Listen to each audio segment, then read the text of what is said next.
जनता ने किसके साथ कमिटमेंट किया है? देखिए, जनता ने सच्चाई के साथ कमिटमेंट पे अभी जुड़े हुए हैं। जनता ने सिक्योरिटी के साथ कमिटमेंट करना चाहते हैं और जनता हिंदुओं को बचाने के लिए कमिटमेंट करना चाहते हैं। जो सरकार हिंदुओं को बचा पाएगी तो जनता उनके तरफ जाएगी। जो सरकार संविधान को बचाने के लिए काम करेंगे, जनता उन सरकार के लिए वोट कास्ट करना चाहेंगी। और जो सरकार भ्रष्टाचार को तोड़ देंगे, एक सेकंड, वही सरकार को जनता उसी सरकार के लिए वोट कास्ट करेगी। ये समझ रहे। और सबसे बड़ी बात तो ये है, जनता को ममता बनर्जी के भ्रष्टाचार जनता ने देख लिया। जनता ने देख लिया कैसे एक के बाद एक बलात्कार के बाद ममता बनर्जी की स्टेटमेंट आती है। संजय सरकार जी, इतना नाराज, इतना परेशान या इतना इम्पेशेंट होने की जरूरत नहीं है। 4 मई बस अब आने ही वाली है, पता चल जाएगा आप जीत रहे हैं या बीजेपी जीत रही है। अभी तो दावे हैं, दावों पर इतनी नाराजगी क्यों जता रहे हैं संजय सरकार जी? थोड़ा रुके। 2 और मेहमान है, चर्चा में ले आऊं, उसके बाद बोलिएगा, काउंटर कर लीजिएगा जिसको भी काउंटर करना है आपको। सयान बनर्जी जी, ऐसा तो नहीं कि देर कर दी हुजूर, आते आते प्रभु श्री राम का नाम याद आया, लेकिन तब याद आया जब चुनाव एकदम बीत गए। आपको भी समझ में आ गया कि यही नाम है जो जीत की गारंटी है? ये आपको लगता है, that is your thought, not hours. एक पॉजिटिव साइन है कि द पीपल ऑफ बंगाल वो रास्ते पे आए, वो वोट किए। मैं खुद एक कैंडिडेट हूँ महेशतला का, हम लोग ने वहां पर भी देखा, the people turn out and they have voted in large numbers. So this is a positive signs. And another fact is there is an anti-incumbency. हम लोगों को सबको पता है anti-incumbency है, ये तृणमूल कितना करप्शन किया है और जो भी किया है ये सब पता है हमें। और जो शुभेंदु अधिकारी है बीजेपी का लीडर, ये भी उस करप्शन का हकदार था, पार्टिसिपेटर था उस करप्शन में, जो पार्टी बदल के लिए whatsoever is maybe, but we have no trust upon the exit polls, but we have trust upon the opinions of the people and we have a positive thought। अभी हमारे पास भी ये एक पॉजिटिव साइंस है कि हम लोग ने जो भी बातें किए हैं, जो इंडस्ट्रियलाइजेशन को लेकर किए हैं, जॉब से लेकर किया है, एम्प्लॉयमेंट से लेकर किए हैं, जो संविधान है, कॉन्स्टिट्यूशन का जो मोरालिटी है उसको बचाने के लिए किए हैं, तो वी आर, तो एक पॉजिटिवनेस हमारे पास भी है। बिल्कुल ठीक है सैन जी, जब तक रिजल्ट ना आए तब तक पॉजिटिव होना अच्छी बात है। कोई नेता थोड़ी ना कह देगा कि हम चुनाव हार रहे हैं। लेकिन आपने जो मेरे आंकलन पर सवाल खड़े किए, मैंने तो जो वीडियो देखा उसके आधार पर आपसे बात की। राम नाम का जाप कर रहे हैं कि नहीं कर रहे हैं? अब आप लोग वीडियो वायरल हो रही है कि नहीं हो रही है सायन जी? कौन सा, किसका वीडियो?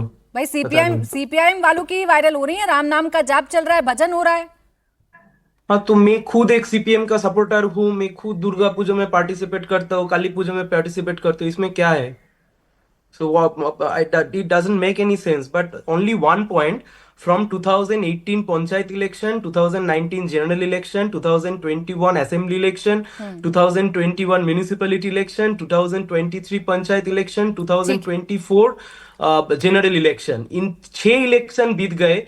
बीजेपी को वोट डालने से टीएमसी को हम हराएंगे, यही नैरेटिव था, लेकिन ये हुआ नहीं। ठीक है बनर्जी जी, आपकी बात ओके। आप दुर्गा पूजा करते हैं, आप दुर्गा पंडालों में जाते हैं, लेकिन ऐसा कभी देखा नहीं ना आपने कि आपके कार्यकर्ता वीडियो बनाकर उसको डाल दें? ये एक नया चेंज है जिसकी बात मैं कर रही थी। आप माने या ना माने? एक छोटा जवाब शहजाद जी, फिर फराज जी आ रही है। आपके पास भी आ रही है। सुनिए, मेरा फेथ है। प्राची जी अच्छी बात है। वैसे तो वामपंथियों के नेता का नाम एक समय पे जो बहुत प्रसिद्ध नेता थे, सीताराम येचुरी ही था।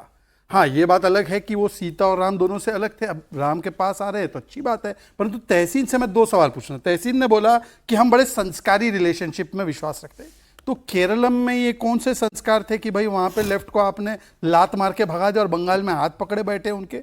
दूसरी बात, मैं तहसीन और फराज से फराज से पूछता हूँ, फराज क्योंकि हमारे अच्छे मित्र हैं। फराज भाई ने बोला है कि बंगाल में अगर दीदी जीती, वैसे नहीं जीत रही है, तो मैं लड्डू पेड़े बांटूंगा, मैं फैंटा पिलाऊंगा सबको। अब मैं फराज से पूछना चाहता हूं कि केरलम में कब बांटोगे लड्डू, कांग्रेस के जीतने पर या लेफ्ट के जीतने पर? हाँ, लेकर आया फैंटा। ठीक है फराज जी, गर्मी हो रही है, खूब फैंटा पीजिए, दिमाग भी शांत रहेगा और जनता के बीच में जाने में भी आराम मिलेगा आपको। बोले अब फराज किदवई जी, एक बात जो शहजाद ने कही, और दूसरी बात ये, आपके सूबे के मुख्यमंत्री ये कह रहे हैं जीत की गारंटी है प्रभु श्री राम का नाम। फिर आ रही हूं तहसीन जी फौरन आपके पास, बस फराज जी का एक कमेंट ले लूं। बोले फराज जी।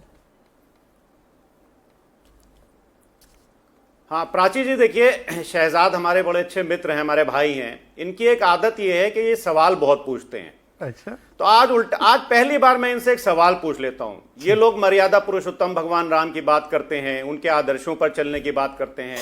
आदरणीय प्रधानमंत्री जी ने कई बार कहा कि हम राम राज लाएंगे, आदरणीय मुख्यमंत्री जी ने कहा।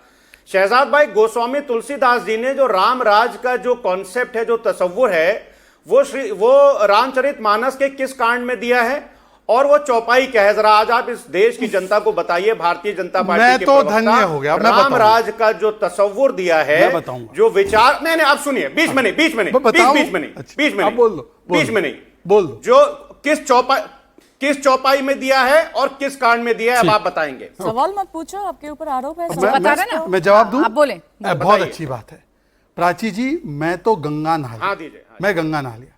जो रामचरितमानस को झलाने की बात कर रहे थे, वो आज राम राम कर रहे हैं। जो राम मंदिर जाने से कतरा रहे हैं, वो राम राम कर रहे हैं। चुनाव के नतीजे जो भी आए, प्रभु श्री राम उनके मुंह से निकल रहा है। वाम दल राम राम कर रहा है, समाजवादी राम राम कर रही है। सोचिए इतनी बड़ी जीत है। जहां तक फराज भाई आपका सवाल है, बिल्कुल आप एक काम कीजिए, 4 तारीख को हम सुंदरकांड का पाठ करेंगे, साथ में मिलकर करेंगे। अखिलेश जी को राम मंदिर भी ले जाएंगे। आइए, आप चुनौती स्वीकारते हैं? 4 तारीख को राम मंदिर चले गए, आइए पहले वो स्वीकारिए।